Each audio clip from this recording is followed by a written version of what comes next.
નમસ્કાર મિત્રો, જસુપ્રિયા કુકબુકમાં આપનું સ્વાગત છે।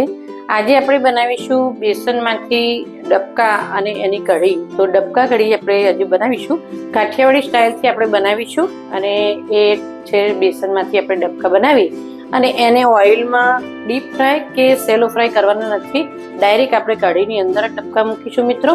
તો ચાલો બનાવીએ કાઠિયાવાડી ડબકા કઢી, ચાલો બનાવીએ।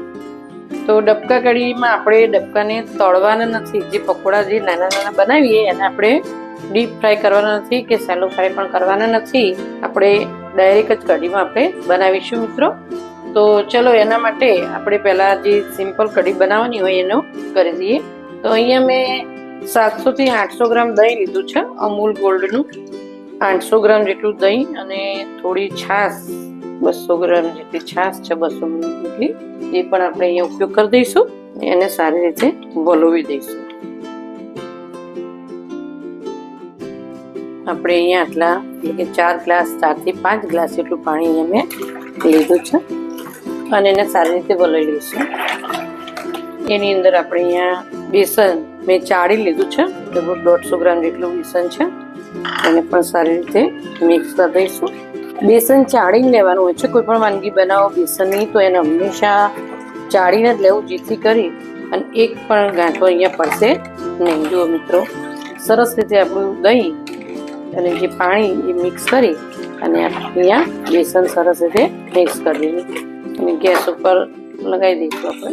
જો મિત્રો, બેસન ચાળેલું હોય એટલે એક પણ ગાંઠા અંદર રહેતા નથી અને સરસ એક રસ અહીંયા થઈ જાય છે। એની અંદર આપણે સૂકા મસાલા કરી દઈશું। 4 ચમચી હું અહીંયા નાની મરચું, કાશ્મીરી મરચું છે, હળદર એકદમ મારી સ્ટ્રોંગ છે એટલે હું થોડી અડધાથી પણ ઓછી ચમચી હળદર એડ કરીશ।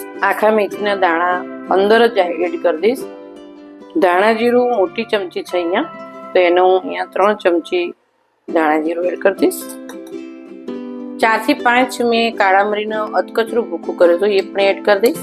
અહીંયા જીરા પાવડર છે અડધી ચમચી, એ પણ એડ કરી દઈશ।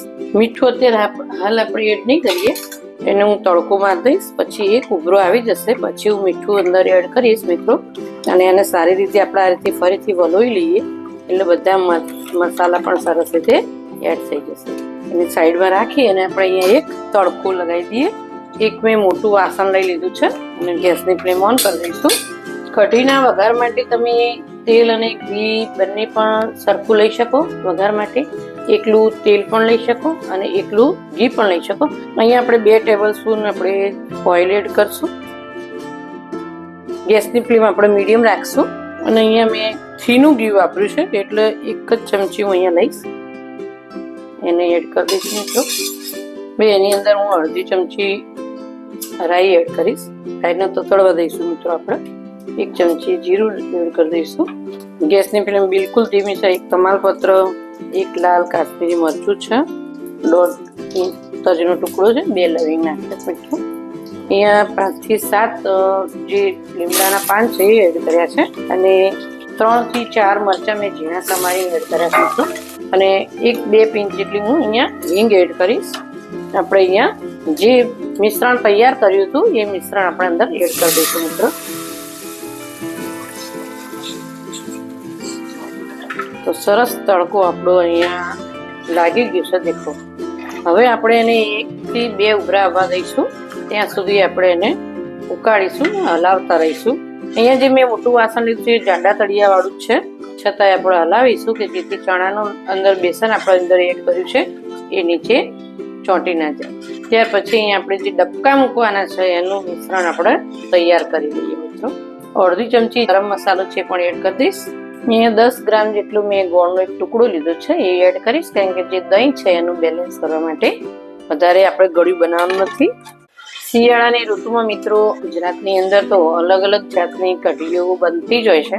જે તમે સાદી કઢી આપણે ખાતા હોઈએ, વરાળની કઢી હોય એ વધારે ગળી હોય, પણ અહીંયા કાઠિયાવાડી કઢીમાં તો ગળ પણ હોય જ નહીં, પણ અહીંયા બેલેન્સ કરવા માટે થોડું મેં ગોળ અંદર ઉમેર્યું છે। તો મિત્રો આપણે જે ડબકા અંદર મૂકવાના છે એના માટે મેં અહીંયા 200 ગ્રામ લોટ લઈ લીધો છે, બેસન ચાળીને લીધું છે। એની અંદર આપણે મસાલા કરી દઈએ।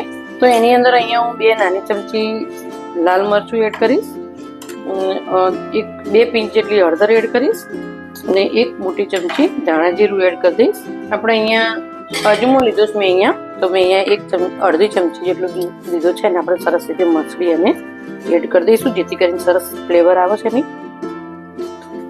2 મરચાં લીલા, 4 થી 5 કળી લસણ અને અડધી ચમચી જીરું એ મેં અહીંયા સરસ રીતે ખાણીમાં ખાડી દીધું હતું અધકચરું, એને આપણે અંદર એડ કરી દઈશું.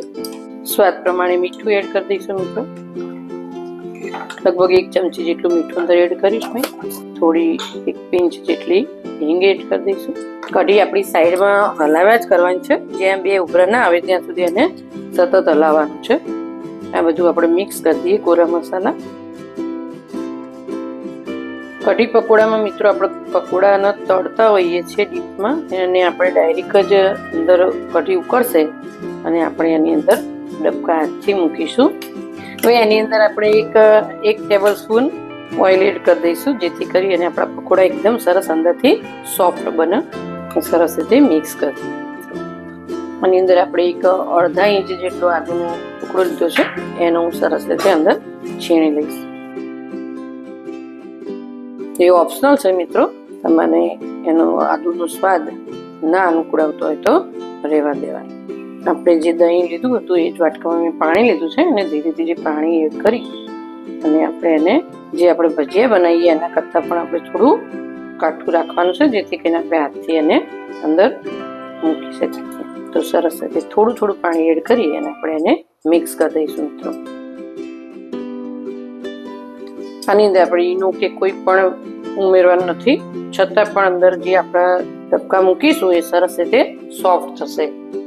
અહીંયા 3 થી 4 ચમચી જેટલી મેં કોથમીર ઝીણી સમારીને ધોઈને લઈ લીધી હતી, એ આપણે અહીં એડ કરી દઈશું મિત્રો. જો મિત્રો સરસ આપણું બેસનનો જે ડબકા મૂકવાના છે એનું મિશ્રણ એકદમ સરસ રીતે તૈયાર છે. આ રીતે આપણે ચેક પણ કરી લેવાનું કે આપણે અંદર મૂકીએ. આ રીતે લઈ અને તમે આ રીતે મૂકી શકો એ રીતનું મિશ્રણ આપણું અહીંયા તૈયાર છે. બીજી બાજુ આપણી કઢી છે એ સરસ રીતે ઉભરાઈના 2 આવી ગયા છે. એની અંદર પણ આપણે મીઠું એડ કરી દઈશું મિત્રો. ઘટ છે જ આપણી કઢી. આપણે અહીંયા 1 ગ્લાસ હું અહીંયા પાણી એડ કરીશ. આશરે અડધો તો 1 ગ્લાસ પાણી અંદર એડ કરી દઈશું. એક ઉભરો સરસ આવે એટલે હું અંદર ડબકા મૂકી દઈશ. અહીંયા આપણે 3 થી 4 નાની ચમચી છે, દેખો હું ચમચી તમને બતાવી દઉં. અને જો આપણે રેગ્યુલર જે ચમચી છે એ તમારે એ રીતનું કરવું હોય તો અહીંયા આપણે 2 થી 2.5 ચમચી આપણે અહીંયા મીઠું એડ કરી દેવાનું. હું અહીંયા નાની ચમચી છે એને હું 3 થી 4 ચમચી એડ કરીશ. હવે આપણે અહીંયા ડબકા મૂકી દઈશું મિત્રો. જુઓ જે રીતે તમે જોયું હોય કે લગ્નની અંદર વડીઓ મૂકે છે એ રીતે જ આપણે અહીંયા થોડા મોટી સાઈઝમાં ડબકા મૂકી દઈશું. અને કોઈ પણ તળ્યા વગરના ડીપ ફ્રાય કે સોલો ફ્રાય કર્યા વગરના ડબકા એડ કરી દઈશું, જેથી કરી અને ડબકા અંદર સરસ રીતે ચડી જશે, સહેજ પણ કચાશ રહેશે નહીં. તો મિત્રો આપણું ખીરું તૈયાર અહીંયા, અને હું એને હાથથી જ અહીંયા મૂકી દઈશ.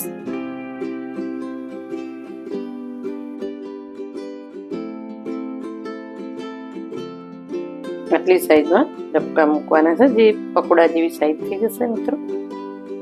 આ રેસીપી ખૂબ જ જૂની છે. તમારા ઘરમાં વડીલો હશે તો તમને તરત જ ખ્યાલ આવી જશે કે પહેલા ખૂબ બનાવતા. મીડિયમ કરી દઈશું હવે આપણે ગેસની ફ્લેમ. તો આ રીતે બધા ડબકા અંદર ચડવા દેવાના. આપણે 5 મિનિટ માટે આપણે અહીંયા ઉકાળીશું. આપણે 2 ઉભરા આવી ગયા હતા કઢીના, તો આપણે એને આ રીતે મીડિયમ ટુ સ્લો ગેસ ઉપર આને કૂક થવા દઈએ અને વચ્ચે વચ્ચે આપણે એને હલાવતા જઈશું મિત્રો. આપણી કઢી સરસ રીતે તૈયાર, અને જે અંદર ડબકા મૂક્યા હતા એ પણ આપણા સરસ રીતે અંદરથી સરસ સોફ્ટ છે. અને 1 મિનિટ રવા દઈશ અને ફરી હું ઉપર એક તડકો મારીશ. કઢીનો મસાલો છે એ આપણે થોડો એડ કરી દઈશું. ગેસની ફ્લેમ હવે આપણે બંધ કરી દઈશું ને ઢાંકણ નાખી દઈશું. બીજી બાજુ મેં અહીંયા તડકાની તૈયારી કરી છે અને એક પેન લઈ લઈશું નાની. એની અંદર હું અહીંયા 1 ચમચી ઘી એડ કરીશ. અહીંયા આપણે અડધી ચમચી રાઈ એડ કરશું. રાઈને સરસ રીતે તતડી જવા દઈશું. અડધી ચમચી જીરું એડ કરી દઈશું મિત્રો. 1 તમાલપત્ર, 1 લાલ મરચું છે, લીમડાના પત્તા છે 5 થી 7, અને 2 લવિંગ ચાલા છે. ઢાંકી દઈશું, લવિંગ ઉડે નહીં. એ તજના ટુકડા અને અડધી ચમચી હિંગ એડ કરી અને આપણે તડકો અહીંયા મારશું. ગેસની ફ્લેમ બંધ કરી દીધી મેં અહીંયા.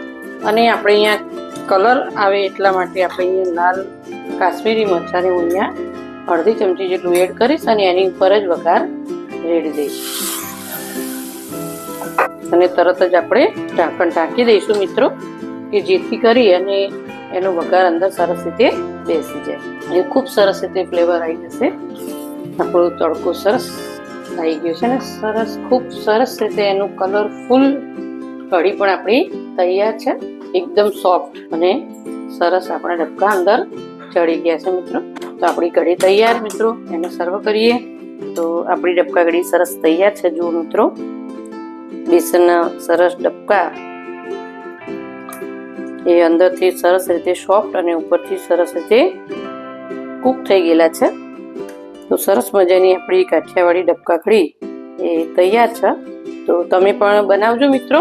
તો એની સાથે આપણે ડબકા કઢીની સાથે આપણે અહીંયા ઘરે જ બનાવેલું બટર, વ્હાઈટ બટર, મૂળા, ડુંગળીની સ્લાઈસ અને ટામેટા ને લીંબુ પર કચુંબરની અંદર લગાવવા માટે અને બાજરીનો એક રોટલો, સરસ શુદ્ધ કાઠિયાવાડી આપણું ભોજન તૈયાર મિત્રો. તો તમે ચોક્કસથી બનાવજો મિત્રો. અને અમારી જસુપ્રિયા કુકબુક ચેનલને લાઈક, શેર અને સબસ્ક્રાઈબ કરવાનું ના ભૂલતા. ફરી મળીશું આવી જ એક નવી રેસીપી સાથે. Thank you.